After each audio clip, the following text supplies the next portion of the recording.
ശബരിമല സ്വർണ്ണക്കൊള്ള കേസ് അന്വേഷിക്കുന്ന SIT UDF convener Adoor Prakash MP-യുടെ മൊഴിയെടുക്കുമെന്നുള്ള പ്രധാനപ്പെട്ട വാർത്ത ഇന്നത്തെ ദിവസം വന്നിട്ടുണ്ടായിരുന്നു.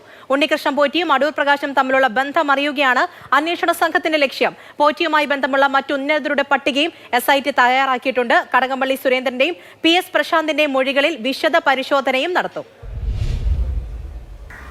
ശബരിമല സ്വർണ്ണക്കൊള്ളക്കേസുമായി ബന്ധപ്പെട്ട കഴിഞ്ഞ ദിവസം കടകംപള്ളി സുരേന്ദ്രന്റെ മൊഴി SIT രേഖപ്പെടുത്തിയിരുന്നു. PS പ്രശാന്തിന്റെ മൊഴിയും SIT എടുത്തു. അതിന് പിന്നാലെയാണ് വീണ്ടും ചില രാഷ്ട്രീയ നേതാക്കളുടെ പേര് SITക്ക് മുന്നിലേക്ക് വരുന്നത്. അടൂർ പ്രകാശിനെ SIT വിളിച്ചു വരുത്തി മൊഴിയെടുക്കും. അടൂർ പ്രകാശിൽ മാത്രം ഒതുങ്ങി നിൽക്കുന്നില്ല SITയുടെ നീക്കങ്ങൾ. ആന്റോ ആന്റണി MPയെയും മൊഴിയെടുക്കാനായി വിളിപ്പിക്കാനാണ് തീരുമാനം. ഉണ്ണികൃഷ്ണൻ പോറ്റിക്കുള്ള ഉന്നത ബന്ധങ്ങളെ സംബന്ധിച്ചുള്ള അന്വേഷണം SIT കഴിഞ്ഞ കുറേ നാളുകളായി നടത്തി വരികയാണ്. ഇതിന്റെ അടിസ്ഥാനത്തിൽ ഒരു പട്ടിക തയ്യാറാക്കി ഓരോരുത്തരെയായി വിളിച്ചു വരുത്താനാണ് SITയുടെ തീരുമാനം. ചോദ്യം ചെയ്യാനോ എന്തെങ്കിലും ഒരു അറിയിപ്പ് വന്നിരുന്നോ?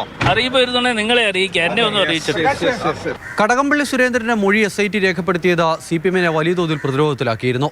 എന്നാൽ ആന്റോ ആന്റണിയെയും അടൂർ പ്രകാശിനെയും ചോദ്യം ചെയ്യാൻ വിളിപ്പിച്ചാൽ അത് UDF-നും പ്രതിസന്ധി ഉണ്ടാക്കുമെന്നാണ് CPM കേന്ദ്രങ്ങൾ കണക്കുകൂട്ടുന്നത്.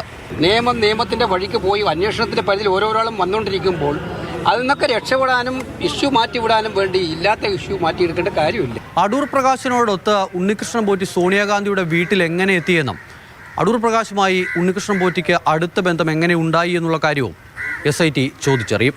അമൽ തൻപറമ്പിൽ, മാതൃഭൂമി ന്യൂസ്, തിരുവനന്തപുരം.